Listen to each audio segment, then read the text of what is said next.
Good evening, everybody. My name is Robert Marsh, and I'm a believer who struggles with alcohol and drugs. My sobriety date is April 16th, 2014. Will you please be with me in an opening prayer? Dear Father God, thank you for always showing up through me and being all around me even when I don't see you. Amen. I was born in North Fort Myers, November 16th, 1983, at Lee Memorial Hospital right across the street. My parents loved me. I actually had a great childhood, fun, normal childhood. My mom divorced my biological father when I was 5 years old and married our neighbor a few years later. My biological dad had a camper and lived in the driveway for a while. I later found out he had a drinking problem and was very mean to my mom. That's why she divorced him. But since she remarried, I had a new dad now that he loved me dearly, and so he adopted us and gave us his last name. I think I was around 7 years old and was completely okay with it. My parents loved me and gave me everything that I needed. I played sports. I was in Cub Scouts and Boy Scouts. I had a normal childhood. We went to church occasionally, mainly on Easter, or if we went to visit my mom's family in Sarasota. Didn't really have God or Jesus in my life. My mom did give us bracelets that said, "What would Jesus," or WWJD, "What would Jesus do?" Because I always got into a little bit of trouble, suspended from school for throwing water balloons full of beer at the bus driver. Because my dad had beer on tap at the house, and I thought it'd be funny to do, just like everybody else did. My parents drank occasionally, and in my early teenage years, I had some friends that always came over. They just started high school, and they said that my mom smoked weed, because that's what the smell was that I didn't know what it was. So we should smoke some. This was the year right before I started high school. So when my parents weren't at home, me and my friends snuck in and took some of my mom's weed and smoked it. Didn't get caught, nothing happened, and didn't get in any trouble. So when I started high school, my friends and I started drinking and smoking weed whenever we could. My grades in school have been on the slow decline since the 4th grade. My freshman year, a couple of friends of mine went to go visit my biological dad. He had cases of warm Milwaukee's Best in the corner. He was drinking it warm. He told my friends that his roommates would not drink it if it was warm. And when we left his house, I was really embarrassed. I knew he was still an alcoholic, only ever saw him a couple times a year, if that. When I was 17 years old, I was arrested for possession of alcohol.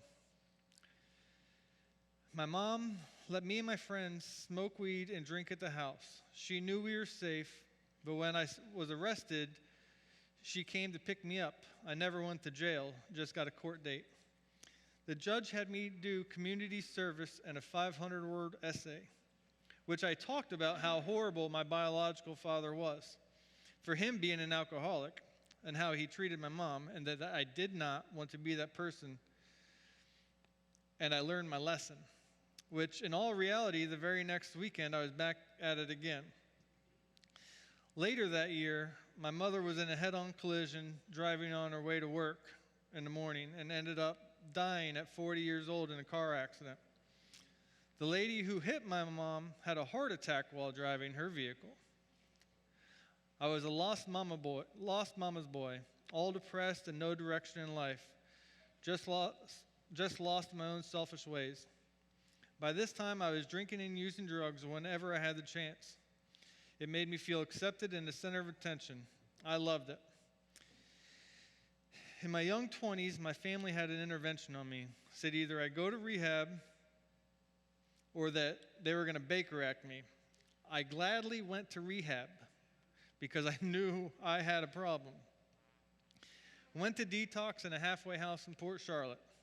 I felt great, a couple weeks sober/dry, and then a halfway house where a 50-year-old bearded man was making me pee in a cup for a drug test.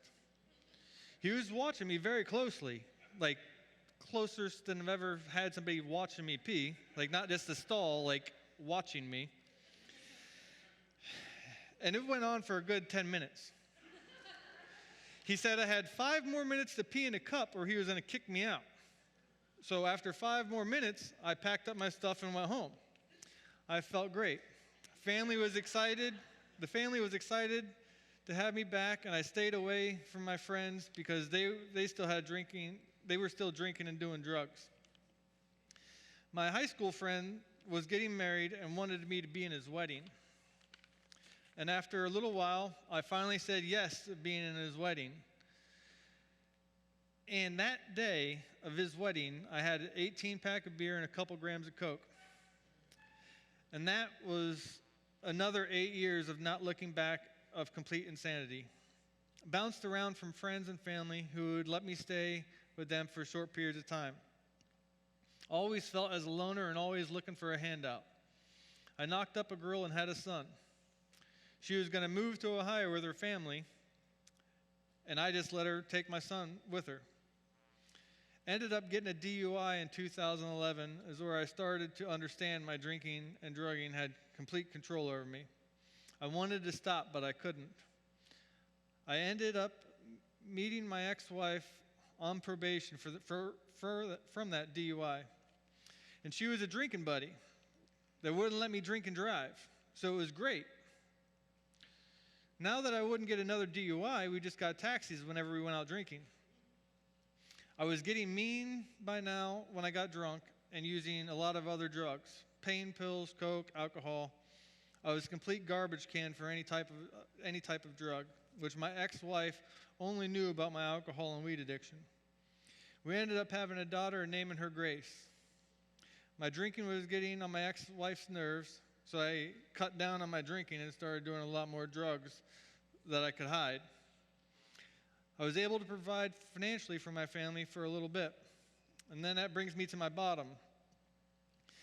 When the pain pills and heroin had me doing $100 a day, it backed my bills up. And my landlord let me know that if I didn't pay him by the next Friday, he was kicking me and my family out. I was completely out of ideas.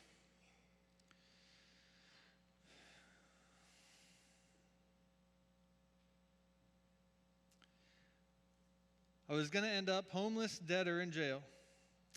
I had my own intervention. I had my parents, my ex-wife, my sober brother all over for dinner. This was the first time being honest with everyone. I told my boss as well that I had a really big drug problem. They all knew something was going on with me lying, stealing, and not being present when I was even around them. I thought I hid it well. My brother recommended I started going to meetings. I said, sure. I didn't know how to live sober. I thought my life was over. I could only have fun or joy if I was high or on something. So when I went to my first meeting, which was Celebrate Recovery, I don't remember much from that night, but a gentleman asked me if he could pray for me to relieve the bondage of alcohol and drugs from me. I said, sure. The next day, I smoked weed to help with the withdrawals from opiates.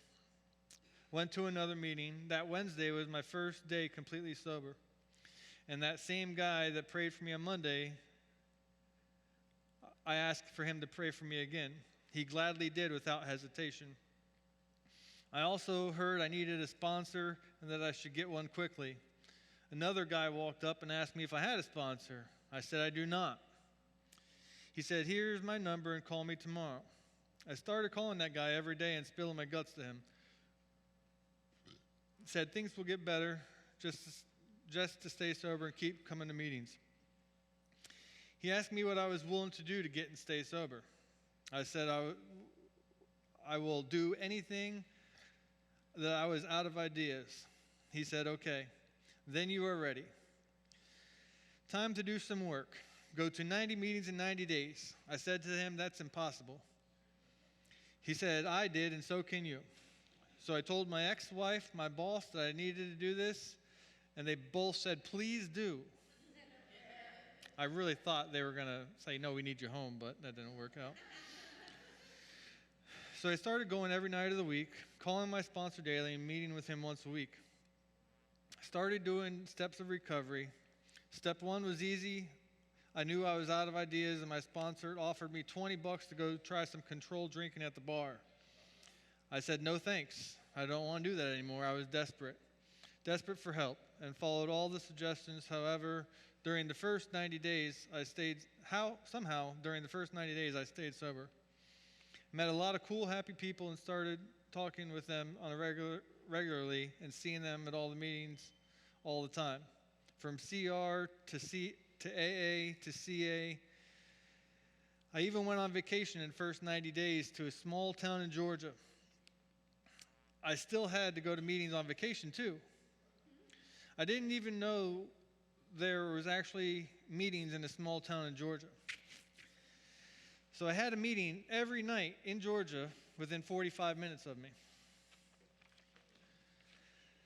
One of those nights I was lost, trying to find a meeting. I was about to give up on this location. And I pulled over on the side of the road. A police officer pulled up behind me. I waved him past to go on by, And he pulled up knowing I was lost with my Florida tag and asked me what I was looking for. I said the name of the church, and he said, follow me. I know right where it is.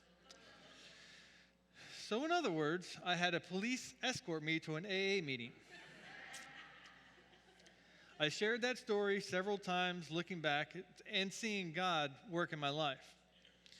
I started to enjoy the fellowship and different meetings of people in recovery. I started to find joy and be happy without drugs and alcohol. The guy praying for me really helped. I talked to my grandma a few months later in recovery. I was telling her how God has been working in my life and me starting to see it. She started crying on the phone and told me that she has never stopped praying for me. And that gave me incredible goosebumps. I was feeling and seeing God work in my life, and my sponsor having me kneel down to do the third step prayer with him to ask God to come in my life and that he could have all of me, the good and the bad. Things really started to change. Then in the big book of Alcoholics Anonymous said, now into vigorous action. And start doing my 4-step. Went there in the big book of AA and started doing it. I was feeling good, resting on my laurels, and procrastinating for about 6 months. And on the 4-step, because I read ahead and didn't want to tell all that stuff to my sponsor. Full of fear and just hide from actually doing it. The one guy who prayed for me at the beginning of my first few meetings said to me, if you don't do a 4th, you'll drink a 5th. That scared me. Praying more got the willingness to do the 4-step because I didn't want to drink or do drugs again. The 4-step was just a big old boogeyman, and that wasn't even there. Doing the 5th step with my sponsor that day was a lot more peaceful to my sponsor, shared some things with me from the very beginning that sent me into ease. The stuff I wasn't going to share with him ended up coming out first. And when we were done, he assured me that him and God both forgave me and that I should forgive myself. The next major part of my recovery was when I was doing a 9th step amends. This is where the promises of AA and recovery came true for me. Making amends to my family and people I had harmed ensured I was on the right path. Some of the financial amends had a major impact on me. When I was younger, I stole a bunch of candy and cigarettes, beer, soda from the gas station near my parents' house. I had so much fear to make this amends to the store. Months had gone by, and I finally had enough courage, God's timing, and was tired of my sponsor asking me how that amends was going. So this particular day, I finally went in and asked to speak with the manager. I told her I was in recovery and didn't want to drink or do drugs anymore, and that I needed to make amends for what I have done. She told me to hold on. She went into the back office, which seemed for an eternity. I really thought she was calling the police and that they were coming for me and somebody for something I did 10 years or going on 15 years earlier. I'm thinking about just running out the door and never coming back. The manager and the other lady came out of the office, and this was the district manager for the entire area. And I told her the exact same thing I told the manager. She asked me, well, how much I thought I had stolen. And I said I wasn't entirely sure. She said, well, how about you pay back $100? Whenever I get the money, to just put it in an envelope and hand it to the clerk with her name on it. I was blown away by this suggestion. I really thought I was going to the jail. The reward from doing this kind of stuff is unreal. Before I got sober, my brother and my biological father were both sober. So after I got sober, I started talking and being more active with restoring these relationships. I was 2 years sober. My biological father was diagnosed with stage 4 throat cancer and passed away very quickly. At that same time, I had an opportunity to get custody of my son that moved to Ohio. My biological father helped fund and encourage me to get custody of him the correct way through the courts. After he passed, I was granted full custody of my 5-year-old son through the courts of Ohio. I was about 3 years sober. Me and my ex-wife decided to get divorced. I thought my life was falling apart. I was depressed and not trusting God in any way. I had to move back in with my parents, and I was 3 years sober. Why is all this happening to me? I was feeling horrible, not wanting to drink or do drugs. I kept calling my sponsor and going to meetings. I finally gave everything to God. It was very difficult for me to do. I thought I had to have some control in my life. When I finally gave it all to God, my life continued to change. Ended up moving in with my sober brother and his wife that helped be a part of Celebrate Recovery in Cape Coral when it first opened about 10 years ago. Things were getting better when I started to trust God and myself less. This is when I started to grow more towards God and gain His trust that His plan is better for me than I could ever imagine of. Somehow, I have changed by doing this work. I have been able to see other people grow and change. My selfish, self-centered ways have changed to some degree. I am not perfect. I still have a lot of work to do. I still have moments in my life that I notice and see when I am becoming selfish and self-centered, and have given me tools to help change my life, my selfish ways. Celebrate Recovery, Choose Recovery, and other fellowships I'm involved in has actually given me a life worth living. I'm actually married now to a woman who is also in recovery. She is amazing, and I know God had put us together. The past few years, I have actually been able to be a good father, son, spouse, brother, employee, a useful member of society, which I believe I used to be worthless and useless. I don't know what God has in store for me or for you, but I assure you, if I get out of the way and let God work in my life, things are better. When I use the 12 steps in life and the principles behind the 12 steps to be of service to others, for me that means, and service to my kids, my wife and my employer, and to all the people I'm involved with, it's easy to be a person in recovery meetings by using this stuff real day-to-day living is where I find most rewarding. If I am consumed by my selfish ways, my days are not good. I have to always be aware of my selfish ways. And the hope for the newcomer is that if God can get and keep me sober and happy, just imagine what He can do for you. That's it.